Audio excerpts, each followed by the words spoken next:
Selamat hari Selasa teman-teman.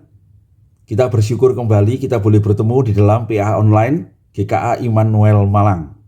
Dan hari ini kita akan membaca bersama-sama dari Matius pasal 26 ayat 14 sampai ke 16. LAI memberikan judul Yudas mengkhianati Yesus. Begini firman Tuhan. Kemudian pergilah seorang dari ke-12 murid itu yang bernama Yudas Iskariot kepada imam-imam kepala. Ia berkata, "Apa yang hendak kamu berikan kepadaku supaya aku menyerahkan dia kepada kamu?" Mereka membayar 30 uang perak kepadanya. Dan mulai saat itu ia mencari kesempatan yang baik untuk menyerahkan Yesus. Berbahagia kita yang membaca firman Tuhan, menyimpan dalam hati dan melakukannya dalam hidup kita. Mari kita berdoa sebelum kita merenungkan firman Tuhan ini. Terima kasih Tuhan, kami boleh bersama-sama kembali membaca dan merenungkan kebenaran firman-Mu. Tuntunlah kami melalui apa yang kami baca dan renungkan pada hari ini. Kami sungguh belajar mengenal hati dan maksud-Mu, dan kami dituntun untuk hidup di dalam kebenaran-kebenaran-Mu dan kehendak-Mu. Terpujilah nama Tuhan.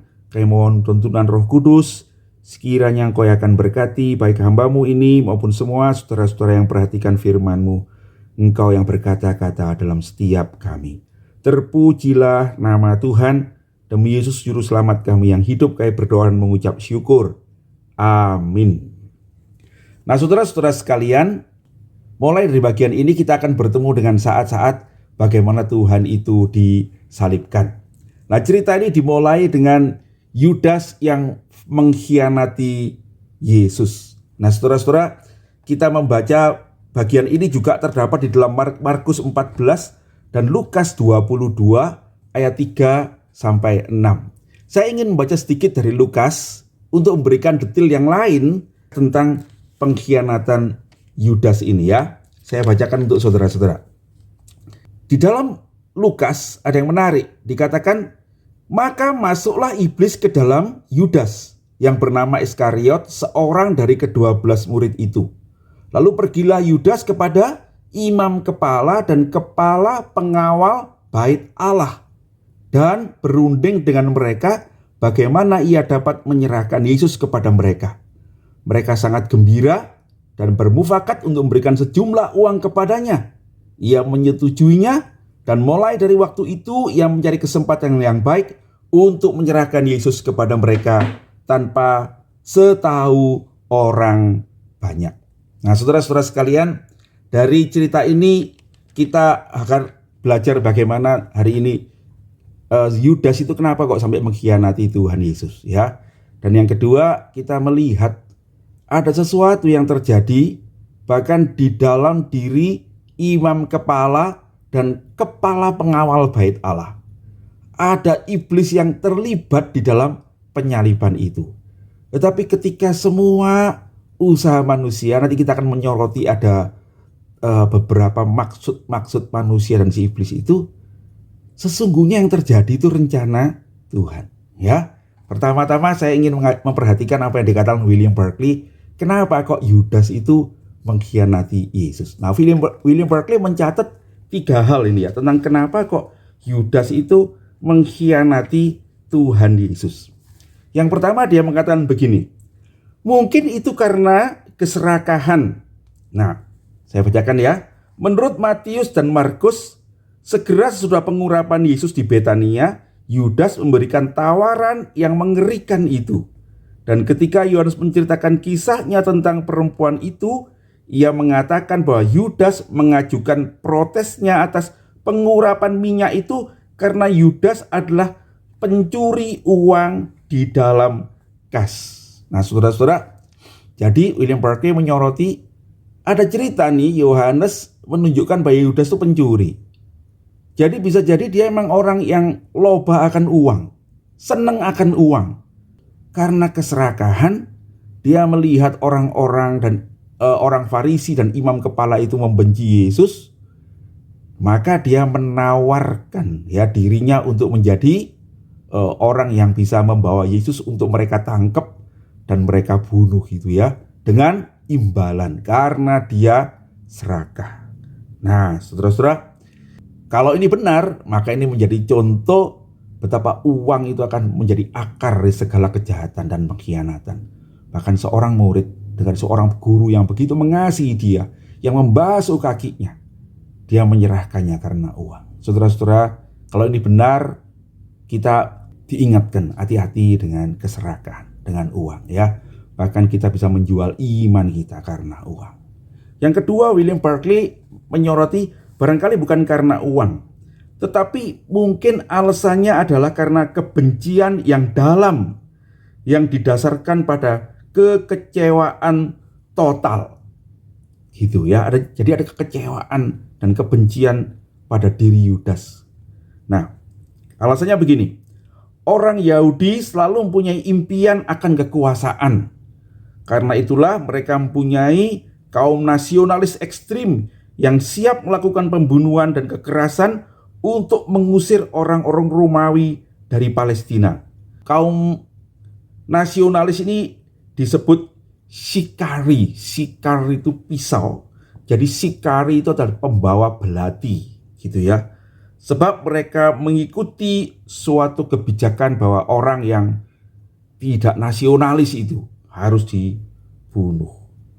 Nah, mungkin saja Yudas ini salah satu dari seorang yang terus mencari-cari sosok pemimpin untuk membuat mereka melawan orang-orang Romawi itu. Dan barangkali Yudas mengharapkannya pada diri Yesus. Tetapi ketika dia melihat bahwa Yesus dengan sengaja memilih cara berjuang yang lain, yang menunjukkan kasih dan kebaikan, dia kecewa ya, dia kecewa. Dan dari kekecewaan itu muncul kemarahan dan dia mau membunuh Yesus. Nah, mungkin itu alasan yang berikutnya ya, karena ada kebencian, kekecewaan. Saudara-saudara, kalau ini benar, ini juga mengingatkan kita ya. Kita bisa kecewa pada orang-orang yang dulu kita harapkan. Semua kita orang berdosa. Kita bisa mengecewakan orang lain. Tapi ingatlah, jangan itu membawa kita kepada dosa. Ya.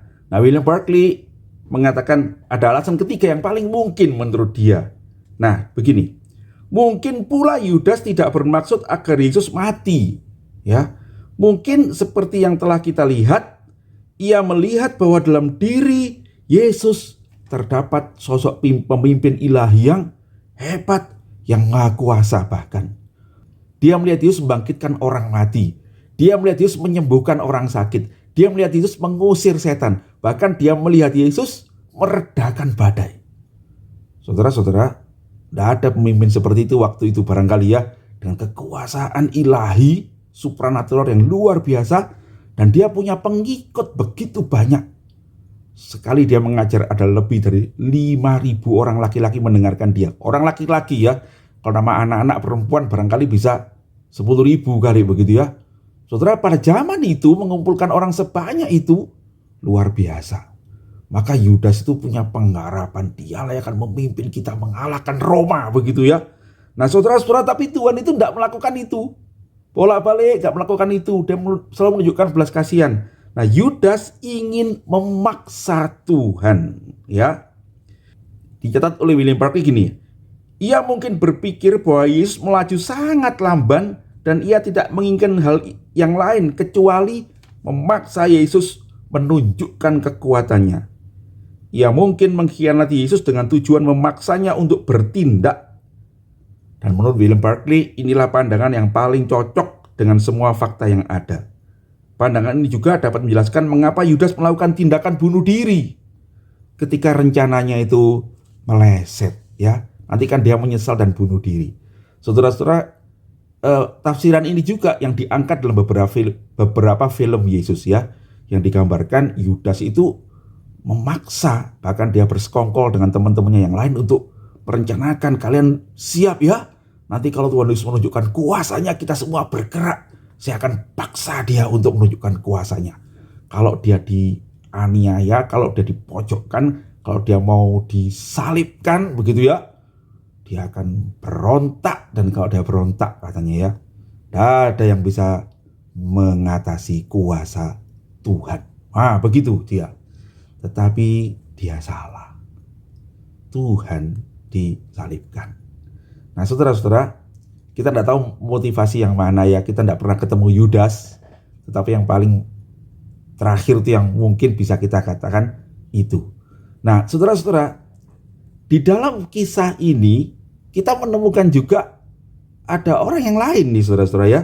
Kalau kita membaca di dalam Lukas tadi, kita menemukan ada imam kepala dan kepala pengawal.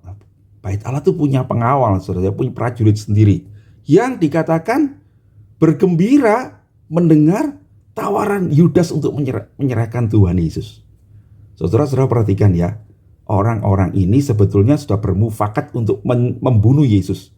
Tapi mereka merencanakannya setelah Paskah aja. Jangan pada waktu Paskah, supaya tidak timbul keributan. Tetapi menarik saudara-saudara ya, ketika Yudas menawarkan itu, mereka seperti lupa pada rencananya itu dan melihat ada kesempatan itu, di mana mereka dapat menangkap Tuhan Yesus dengan diam-diam. Di mana? Di Taman Getsemani, tidak usah di tengah kerumunan orang banyak. Dan mereka bermaksud barangkali mengadilinya dengan cepat dan membunuhnya. Begitu. Nah, saudara-saudara, ada orang yang bergembira, ada orang yang sedang memang bermaksud jahat bertemu dengan orang yang ingin memaksa Tuhan Yesus. Nah, satu lagi saudara-saudara ya, Lukas itu menulis bahwa iblis masuk ke dalam hati Yudas.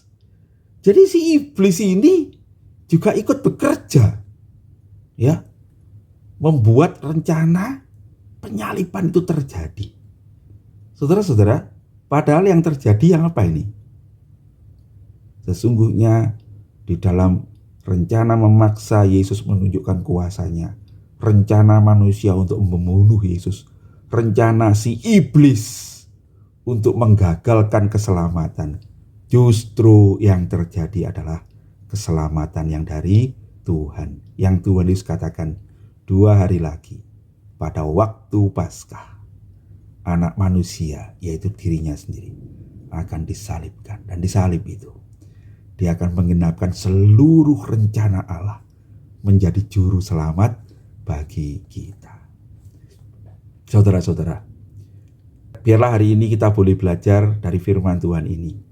Waspada terhadap keserakahan, waspada terhadap kepahitan dan kebencian hati, waspada terhadap keinginan untuk memaksa Tuhan, karena itu membuat kita kehilangan Tuhan. Kita kehilangan iman dan membuat kita melakukan apa yang tidak berkenan kepada Tuhan. Tapi hari ini kita juga belajar satu hal yang lain, saudara-saudara, bahwa sesungguhnya rencana Tuhan pasti terjadi. Apa yang saudara alami hari ini saya tidak tahu, tapi saya berdoa kiranya Tuhan akan menolong, menyertai kita semua, saudara-saudara, supaya dalam semua yang terjadi dalam hidup kita ini, sungguh kita percaya satu hal, rencana Tuhan yang terjadi. Karena itu, mari kita bersyukur, mari kita tidak berontak, tetapi kita mencari tahu, Tuhan, apa rencanaku di dalam hidupku, dalam semua yang terjadi ini. Dan seperti Tuhan Yesus, kita menggenapkan rencana Allah di dalam hidup kita. Baik kita hidup, baik kita mati, baik kita berhasil, baik kita gagal, baik kita senang, baik kita susah, baik kita mendapatkan berkat-berkat melimpah ataupun penganiayaan dan penderitaan. Kiranya hati kita percaya pada rencana Tuhan itu, dan di dalam tuntunannya kita akan menjalani untuk beroleh hidup yang kekal. Dan dalam tuntunan itu hidup kita menjadi berkat bagi sesama. Seperti tema kita ulang tahun 40 tahun ini, saudara-saudara, mari kita selalu berdoa, Tuhan jadikan aku saluran berkat. Demikian PA kita hari ini. Mari kita berdoa. Nanti kita akan bertemu untuk membahas bersama-sama di sore hari. Mari kita berdoa. Terima kasih Tuhan, kami boleh sekali lagi membaca firman-Mu, dan kami boleh belajar sesuatu daripadanya. Tuhan, tuntunlah kami untuk melihat peringatan-peringatan-Mu, sehingga kami memeriksa hati kami. Jauhkan kami dari keserakahan, jauhkan dari kami dari kepahitan-kepahitan hati yang buat kami membenci orang lain. Jauhkan hati kami dari keinginan untuk memaksakan Tuhan memenuhi keinginan kami. Ya Tuhan, kiranya Engkau yang akan menolong kami untuk selalu berjalan dalam rencana-Mu, dalam tuntunan-Mu, dan kiranya kami selalu percaya bahwa sesungguhnya rencana Tuhan yang terjadi dalam hidup kami. Kami menyerahkan hidup kami kepadamu. Kami percaya Engkau lah yang akan menuntun kami senantiasa di jalan yang benar. Dalam nama Yesus, Juru Selamat kami yang hidup, kami berdoa dan mengucap syukur. Amin. Demikian PA kita. Sampai ketemu nanti sore. Tuhan Yesus memberkati.